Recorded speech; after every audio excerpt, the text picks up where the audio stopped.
और साथियों, अब वो घड़ी आ चुकी जिसका आपको बहुत दिनों से इंतजार था। मैं अनुरोध करूंगा न्याय योद्धा राहुल गांधी जी से कि वो मंच पे आकर के अपना विचार रखें। न्याय योद्धा राहुल गांधी जी।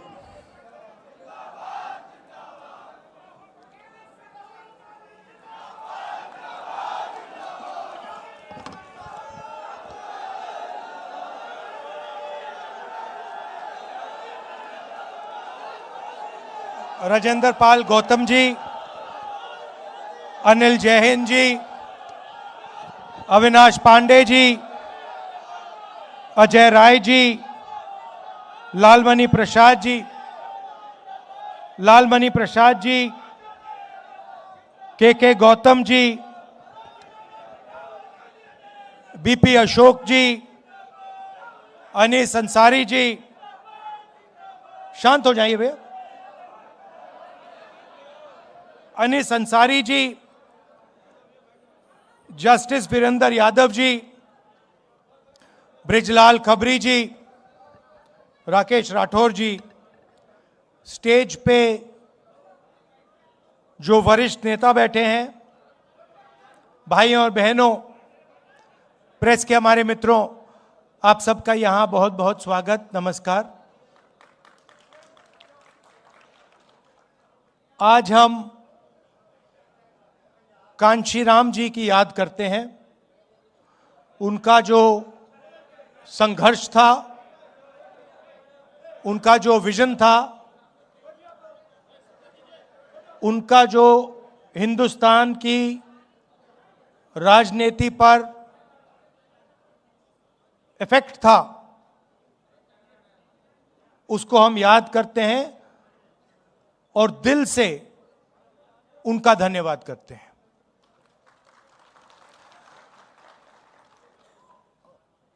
काफी लोगों ने भाषण दिए और कहना चाहता हूं कि हर भाषण में गहराई थी, हर भाषण में गहराई थी। लोगों ने अलग अलग चीजें कही। पहले भाषण में कहा कि हमें क्या चाहिए। आपने लिस्ट दी कि हमें ये चाहिए, ये चाहिए, ये चाहिए, ये चाहिए। और जब आप कह रहे थे, मैं सोच रहा था कि भाई राजनीति में चाहने से कोई देता नहीं है। मेरा एक्सपीरियंस है कि भैया जितना आपको चाहना है चाह लो, उसका कोई मतलब नहीं होता। तो मैं ये सोच रहा था, फिर दूसरा भाषण आया और एकदम उन्होंने कहा जो मेरे दिल में, दिमाग में सवाल था कि भाई सही है, ये चाहिए, मगर कैसे? उसका जवाब आया, आपने दिया, गौतम जी ने दिया कि जब तक विचारों के लिए नहीं लड़ा जाएगा, तब तक कुछ नहीं होने वाला। और मैं आपसे कह देता हूं, ये जो आप नारे लगाते हैं, इससे कुछ होता नहीं है। ये कि भैया राहुल गांधी जिंदाबाद, इससे कुछ होता नहीं है। इससे मतलब पता नहीं अच्छा लगता होगा, मगर इससे कुछ होता नहीं है। होता कैसे है? गौतम जी ने कहा, जो मन बना लेता है कि ये जो हो रहा है, इसको मैं एक्सेप्ट नहीं करने वाला हूं।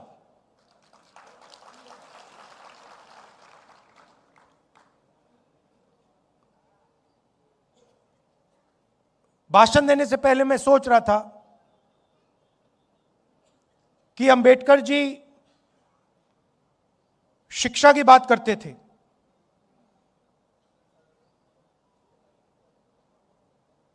संगठित होने की बात करते थे, और जब कांशीराम रात में उत्तर प्रदेश में घूमते थे, वो पेन लिए घूमते थे। और वो कहते थे कि पेन होता है, लिखाई इस साइड से होती है, शाही इस साइड में होती है, निब इस साइड होता है, ऊपर से कवर लग जाता है 15% का, वो कहते थे। और वो ये भी कहते थे कि पेन को ऐसे होना चाहिए कि समाज का फायदा 15% को मिले मगर 85% को भी मिलना चाहिए, उसमें शामिल वो भी होने चाहिए। अब क्या हुआ? अब बीजेपी ने नया सिस्टम उठाया है। बीजेपी ने पेन और इसको अलग कर दिया, इसको पता नहीं कहां फेंक दिया और उसके लिए इसको लिए फिर रहे हैं।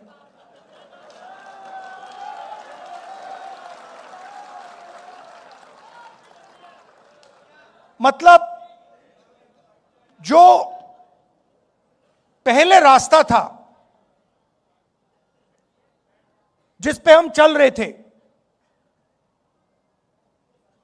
और तेजी से चलना था, और उसमें कांग्रेस पार्टी की भी कमियां थी, इसीलिए कांशीराम जी सफल हुए। अगर कांग्रेस पार्टी अपना काम करती तो कांशीराम जी सक्सेस नहीं हो पाते। और मैंने किसी और से एक दिन कह दिया, पता नहीं सही कहा या गलत कहा, मगर अगर जवाहरलाल नेहरू जिंदा होते तो कांशीराम जी कांग्रेस के चीफ मिनिस्टर होते।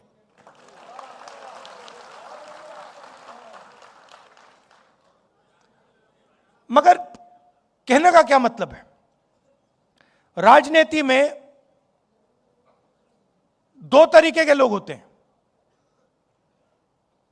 एक कहता है कि मुझे ऐसा पेन चाहिए, दूसरा कहता है मुझे ऐसा पेन चाहिए। मतलब मुझे पेन ऐसा चाहिए कि सब लोगों को फायदा हो, समाज में कोई पीछे ना रहे, और अगर हिंदुस्तान में प्रगति हो रही है तो गरीब से गरीब बच्चा किसी भी वर्ग का हो, उस प्रगति में उसको शामिल होना चाहिए।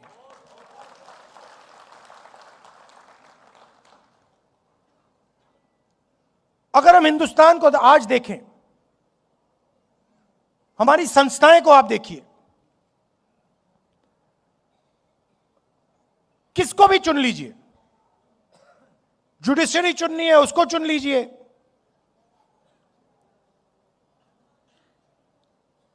मंत्रिमंडल देख लीजिए, ब्यूरोक्रेसी देख लीजिए, शिक्षा का सिस्टम देख लीजिए, कॉर्पोरेट इंडिया देख लीजिए, किसी एक को चुन लीजिए और थोड़ी सी गहराई में आप जाएंगे तो आपको दिखेगा 85% उसमें कहीं है ही नहीं।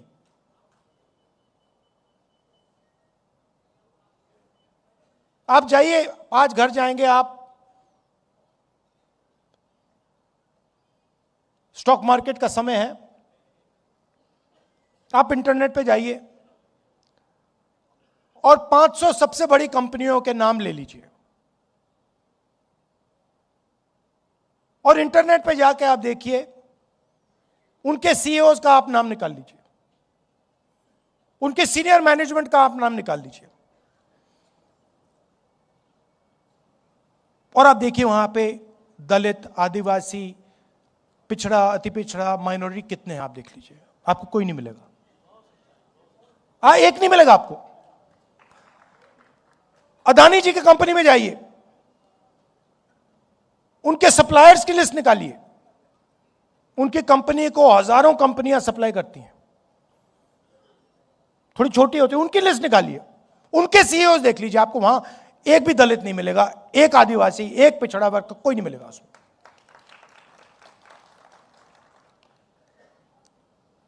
किसी भी प्राइवेट अस्पताल में चले जाइए,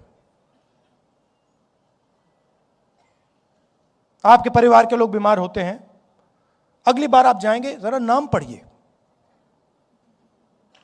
अपोलो हॉस्पिटल में जाके नाम पढ़िए डॉक्टरों के, वहां पे आपको एक दलित नाम ही मिलेगा, एक पिछड़े वर्ग का नाम नहीं मिलेगा, एक आदिवासी नहीं मिलेगा। और कॉन्स्टिट्यूशन कहता है कि यह देश सबका है, वन मैन वन वोट, जितनी आबादी उतनी भागीदारी, कॉन्स्टिट्यूशन कहता है कि सारे के सारे लोग एक जैसे हैं, कोई कम नहीं है, सब समान है।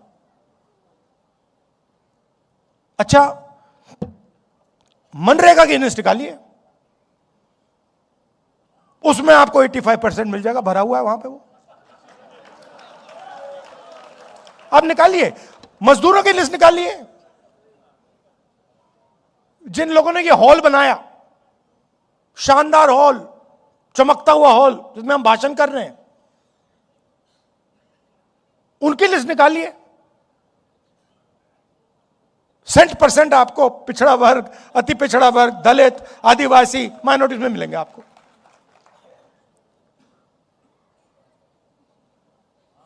और उधर भी कॉन्ट्रैक्टर मिलेगा आपको।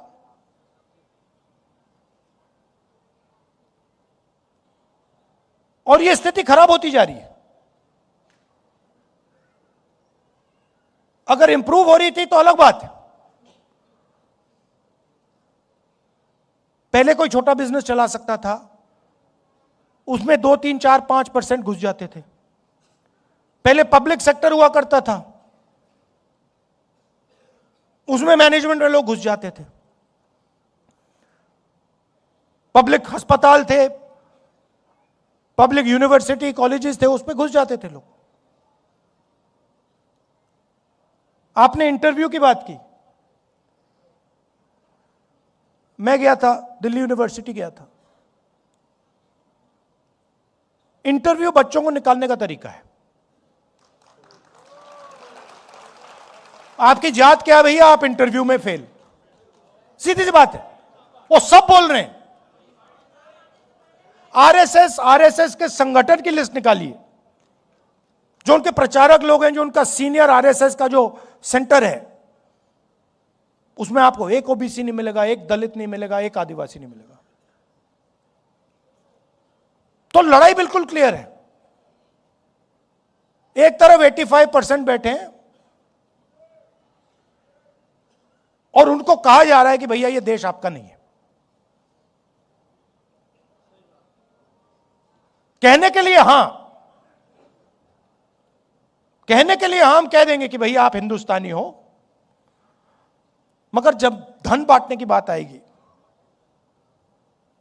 या देश को चलाने की बात आएगी या पावर की बात आएगी, तो आप हिंदुस्तानी नहीं हो, आप कुछ और हो।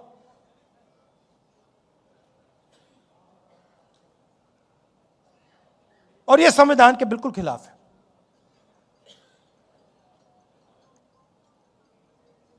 और यह संविधान क्या है? पहले मैं सोचता था कि एक किताब है जो आजादी के बाद लिखी गई। हम सब कहते हैं कि अंबेडकर जी का कॉन्स्टिट्यूशन है, मगर अगर हम थोड़ी सी गहराई में जाएं तो इसमें हिंदुस्तान की हजारों साल की आवाज है। जो आपने, गौतम जी, जो आपने लिस्ट दी, आपने नाम लिए, नारायण गुरु, बसवन्ना, अंबेडकर जी, गांधी जी, गौतम बुद्ध जी, जो आपने लिस्ट दी, उन सब की आवाज इस कॉन्स्टिट्यूशन में है। और दूसरी बात, जो उस विचारधारा के खिलाफ थे, उनकी आवाज इस कॉन्स्टिट्यूशन में नहीं है। सावरकर जी की आवाज इस कॉन्स्टिट्यूशन में नहीं है। नाथूराम गोडसे की आवाज इस कॉन्स्टिट्यूशन में नहीं है।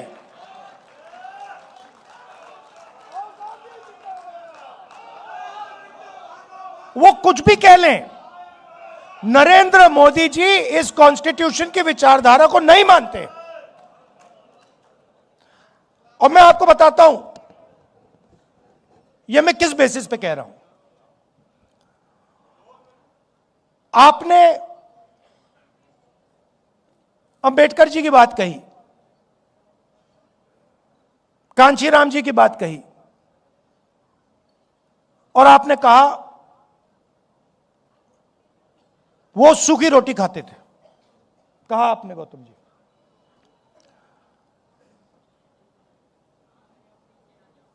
और अंबेडकर जी के बारे में लोग बहुत कुछ कहते हैं। कोलंबिया में पढ़ाई की, दलितों के लिए लड़े, इंटेलेक्चुअल थे, दलितों की लड़ाई लड़े, पूरी जिंदगी समाज के लिए दे दी। मगर मेन बात क्या है? मेन बात है कि वो कॉम्प्रोमाइज नहीं हुए। बाकी सब का कोई मतलब ही नहीं है। अगर कांशीराम जी कॉम्प्रोमाइज हो जाते, अगर वो अपने विचारों पर कॉम्प्रोमाइज कर जाते, अगर अंबेडकर जी कॉम्प्रोमाइज कर जाते, तो उनकी फोटो यहां कभी नहीं लगती। वो अगर अंबेडकर जी दुनिया के सबसे बड़े विद्वान होते, कोलंबिया से डिग्री लेके आ जाते, 24 घंटा दलितों के बारे में बात करते, आधी रोटी भी खा लेते, मगर अगर कॉम्प्रोमाइज हो जाते तो वो अंबेडकर जी नहीं होते।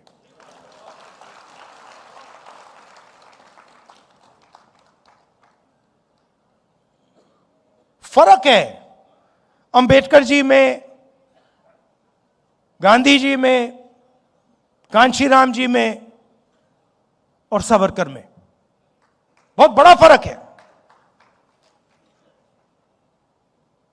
गांधी जी 10-15 साल जेल गए, कॉम्प्रोमाइज नहीं किया।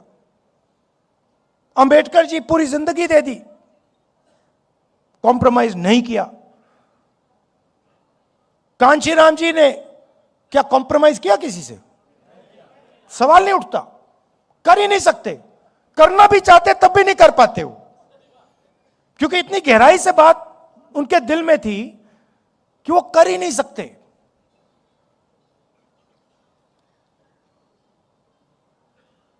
आप मोदी जी का चेहरा तो देखिए ना,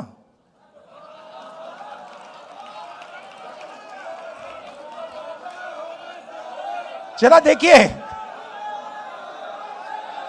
वो उनके संगठन की पुरानी आदत है, ये नई चीज नहीं है।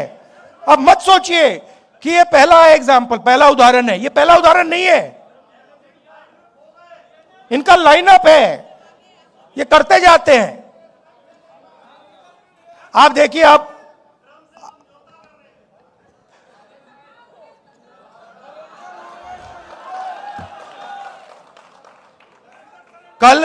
कल मैं पार्लियामेंट में मैंने मतलब एप्स्टीन शब्द बोला, और स्पीकर साहब ने कहा नहीं नहीं नहीं नहीं नहीं नहीं नहीं नहीं नहीं। मैंने कहा कि देखिए मामला एनर्जी सिक्योरिटी का है। मामला एनर्जी सिक्योरिटी का है। मामला यह है कि गैस सिलेंडर नहीं मिल रहा, हमारी एनर्जी सिक्योरिटी कॉम्प्रोमाइज कर दी गई है। आज अमेरिका कहेगा कि अगर हम रूस से गैस तेल खरीद सकते हैं, अमेरिका कहेगा अगर हम ईरान से, इराक से, किसी और से खरीद सकते हैं, मतलब एनर्जी सिक्योरिटी कॉम्प्रोमाइज हो गई। उसके बाद मैंने बोला क्यों हुई, और मैंने कहा ये जो हरदीप पुरी बैठा है, ये जिसको आपने ऑयल मिनिस्टर बनाया, ब्यूरोक्रेसी से उठा के ऑयल मिनिस्टर बना दिया, ये पहला कॉम्प्रोमाइज है। इसका तो नाम उधर एप्स्टीन फाइल में है, तो उसका दोस्त है।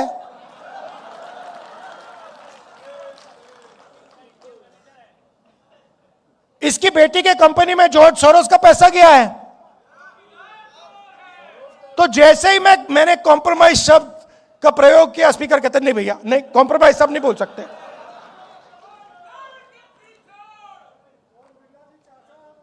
तो अब तो एक साइड एप्स्टीन है, दूसरी साइड अदानी जी। आपने बड़ी गहरी बात बोली, आपने बड़ी गहरी बात बोली। मैंने इसके बारे में काफी सोचा है। आपने बोला कि देखिए कांग्रेस पार्टी गरीब पार्टी है और कांग्रेस के जो बड़े बड़े नेता हैं वो अमीर हैं। नहीं, मगर आप बात समझिए, हम अमीर पार्टी होना ही नहीं चाहते हैं।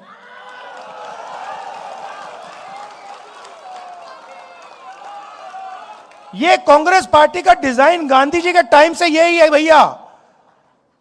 ये जिस दिन अमीर पार्टी बन जाएगी उस दिन वो बीजेपी बन जाएगी। हमें गरीब पार्टी चाहिए।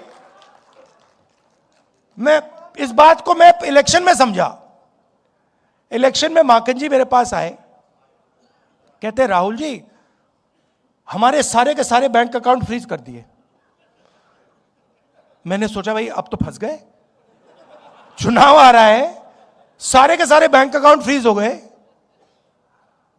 अब क्या करेंगे। कांग्रेस पार्टी पे कोई रुकावट नहीं आई, वो चलती गई, कोई फर्क नहीं पड़ा।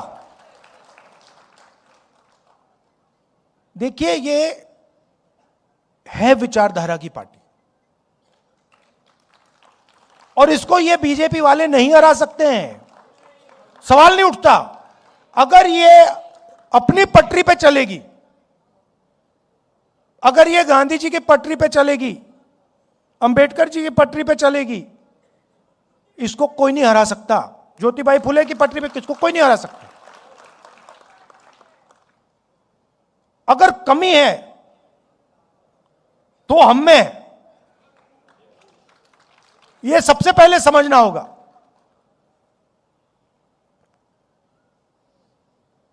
और अब हमने मन बना लिया है, कांग्रेस पार्टी ने मन बना लिया है कि जाति जनगणना होगा और दलितों को, पिछड़ों को, आदिवासियों को, अति पिछड़ों को, माइनॉरिटीज को हिंदुस्तान के पावर स्ट्रक्चर में जगह मिलेगी। और ये कुछ भी कह दे, कुछ भी कर दे, मैं इस बात को छोड़ने वाला नहीं हूं। और अब मामला बड़ा आसान हो गया है। मामला क्यों आसान हुआ? क्योंकि उनका जो आदमी है वो कॉम्प्रोमाइज है, उसको पकड़ लिया हमने। अभी आपको पता नहीं लग रहा मगर हमने उसको पकड़ लिया है।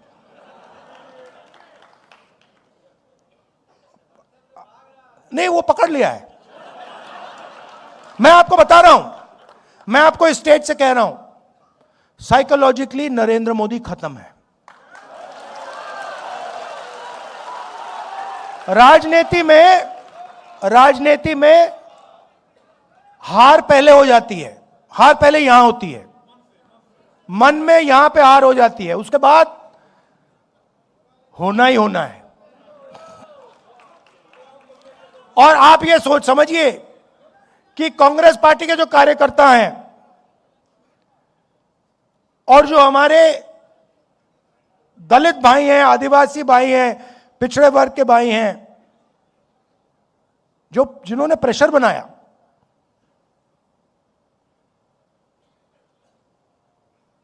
उन्होंने नरेंद्र मोदी को खत्म किया है। और मैं आपको बता देता हूं, देखिए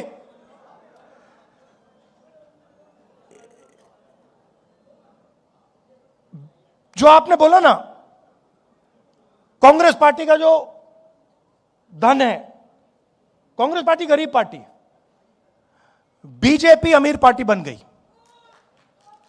और उसने क्या किया? बीजेपी ने, नरेंद्र मोदी ने अपना पूरा का पूरा धन अदानी को नहीं दिया। नहीं, ये वो है मोदी का, वो है बीजेपी का, अदानी का नहीं। वो सिस्टम पूरा बीजेपी का सिस्टम है। वो अदानी कंपनी नॉर्मल कंपनी नहीं है, वो ऐसे है, यूं है। और पूरा का पूरा जो स्ट्रक्चर है, फाइनेंशियल स्ट्रक्चर है, बीजेपी का फाइनेंशियल स्ट्रक्चर, वो अदानी कंपनी में है। और इस बात को अमेरिकनों ने समझ लिया और पकड़ लिया। इसीलिए अमेरिका में केस किया है। भाई और बहनों, वो केस अदानी जी के खिलाफ नहीं है, वो केस सीधा मोदी जी के खिलाफ है। और वो केस मोदी जी को मैसेज है कि अगर आपने हमारी बात नहीं सुनी तो हम आपका पूरा का पूरा फाइनेंशियल सिस्टम खोल देंगे, हिंदुस्तान को दिखा देंगे। तो अब नरेंद्र मोदी जी हिंदुस्तान के प्रधानमंत्री नहीं रहे हैं, वो अब अमेरिका का काम कर रहे हैं। और जब मैं ये बात पार्लियामेंट में कहने जा रहा था, नरेंद्र मोदी भाग के निकल गए। आंख में आंख नहीं मिला सकते।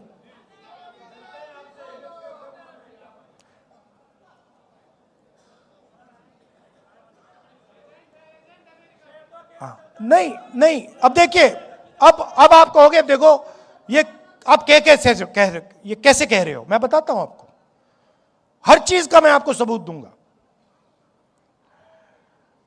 हिंदुस्तान का कोई भी प्राइम मिनिस्टर कृषि का सिस्टम नहीं खोल सकता। बाकी दुनिया के जो किसान हैं उनके लिए हिंदुस्तान का प्रधानमंत्री कभी नहीं खोल सकता है। नरेंद्र मोदी नहीं करना चाहता था। कैसे मालूम? क्योंकि मैं 4 महीने से पता लगा रहा था कि भैया ये जो अमेरिका की ट्रेड डील जो है ये रुकी क्यों है। अनऑफिशियली पूछ रहा था मैं, और हर बार जवाब आ रहा था, कृषि के मामले पे हम कॉम्प्रोमाइज नहीं करेंगे। मेरा भाषण हुआ,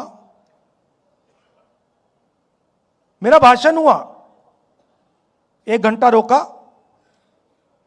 फिर शुरू हुआ, फिर रोका, फिर शुरू हुआ, फिर रोका, फिर शुरू हुआ। उसके बाद में तकरीबन 6 बजे शाम को जैसे ही प्रधानमंत्री पार्लियामेंट से भाग के गए, उसके एकदम बाद प्रधानमंत्री ने ट्रंप को फोन किया। कैबिनेट से नहीं पूछा, ये हमारे कृषि मंत्री हैं, इनसे नहीं पूछा, गडकरी जी से नहीं पूछा, फॉरेन मिनिस्टर से नहीं पूछा, सीधा फोन लगाया और ट्रंप को कह दिया कि भैया मामला फिट है, डील साइन कर दूंगा। और ट्रंप ने ट्वीट कर दिया, जो काम 4 महीने के लिए रुका हुआ था, जो कॉम्प्रोमाइज आपने 4 महीने नहीं किया, वो आपने 15 मिनट में क्यों कर दिया? एप्स्टीन और अदानी और भी चीजें हैं जो मैं जानता हूं, मगर ये 2 हैं, ये 2 मेन चीजें, और फिर 2-3 और चीजें हैं। क्या दिया नरेंद्र मोदी ने? हिंदुस्तान का पूरा डेटा पकड़ा दिया। अगर अमेरिका को चाइना से मुकाबला करना है, चाइना के पास दुनिया का सबसे बड़ा डेटा का पैकेज है, नंबर 2 पे हिंदुस्तान का है। हिंदुस्तान के डेटा के बिना अमेरिका चाइना के सामने खड़ा नहीं हो सकता, सीधी बात है। नरेंद्र मोदी ने आप सबका डेटा, हिंदुस्तान की जनता का डेटा, सारा का सारा अमेरिका को दे दिया। हमारा डेटा अमेरिका कहीं भी रख सकता है, अमेरिका में रखना चाहता है अमेरिका में रख सकता है। 20 साल का टैक्स हॉलिडे दिया उनको, और हम अपने ही डेटा को चेक नहीं कर सकते। हम उनसे नहीं कह सकते कि भैया इस डेटा का ऐसे प्रयोग नहीं करोगे। गया, मानो सऊदी अरेबिया ने या रूस ने अपना पूरा का पूरा तेल अमेरिका को दे दिया। यह नरेंद्र मोदी ने किया। दूसरी बात, नरेंद्र मोदी जी ने कहा कि हर साल 9 लाख करोड़ रुपए का माल हम अमेरिका से खरीदेंगे। 9 लाख करोड़ रुपए का माल हम अमेरिका से खरीदेंगे। मैं आपसे पूछना चाहता हूं, अगर 9 लाख करोड़ रुपए का माल हम अमेरिका से खरीदेंगे तो हमारे बिजनेस क्या करेंगे? हमारे स्मॉल मीडियम बिजनेस क्या करेंगे? तो डेटा दिया, वायदा किया कि 9 लाख करोड़ रुपए का माल खरीदेंगे। कपास, सोया, फल, बादाम, अखरोट, दाल। अब अमेरिका के जो किसान हैं वो अपना यहां बेचेंगे। अमेरिका के खेत बड़े बड़े 500 एकड़, 1000 एकड़ की पूरी की पूरी मैकेनाइज्ड। हमारे खेत 5 एकड़, 2 एकड़, 3 एकड़, यहां पे कोई मैकेनाइजेशन नहीं। सारा का सारा माल उनका अंदर आ जाएगा, खत्म कर देगा। और आखिरी बात जो गौतम जी ने कही, हमारी एनर्जी सिक्योरिटी। अभी आप देखना क्या होने वाला है यहां पे। ये स्टेट ऑफ हॉर्मुज जो बंद हुआ है, अभी आप देखना हिंदुस्तान में क्या होने वाला है। अभी तो शुरुआत हुई है। क्यों? क्योंकि नरेंद्र मोदी ने हिंदुस्तान की एनर्जी सिक्योरिटी अमेरिका को दे दी। अमेरिका को कह दिया कि भैया आप बताओ हमें कि हम कहां से तेल खरीदें, कहां से गैस खरीदें। आप चाहते हो कि रूस से ना खरीदें, नहीं खरीदेंगे। चाहते हो ईरान से ना खरीदें, नहीं खरीदेंगे। चाहते हो इराक से ना खरीदें, नहीं खरीदेंगे। आप बोलो। ये चीजें नरेंद्र मोदी ने दी। लिया क्या? कुछ नहीं। हमारा जितना पहले टैक्स था उससे ज्यादा हो गया। हिंदुस्तान को यूएस डील से कुछ नहीं मिला, जीरो। अमेरिका को सब कुछ दे दिया। क्यों? क्योंकि नरेंद्र मोदी एप्स्टीन के कारण, अदानी के कारण, अपने फाइनेंशियल स्ट्रक्चर के कारण कॉम्प्रोमाइज्ड हो गए हैं। नरेंद्र सरेंडर हो गया है। अब हमारे सामने बहुत बड़ा मौका है कि हम अब हिंदुस्तान को बदलने की राजनीति करें। सिर्फ इलेक्शन जीतने वाले नहीं, मगर हिंदुस्तान की जो गरीब जनता है, जो दलित हैं, आदिवासी हैं, पिछड़ा वर्ग है, माइनॉरिटी है, गरीब जनरल कास्ट के लोग हैं, उनको हिंदुस्तान में के पावर स्ट्रक्चर में शामिल करने की राजनीति।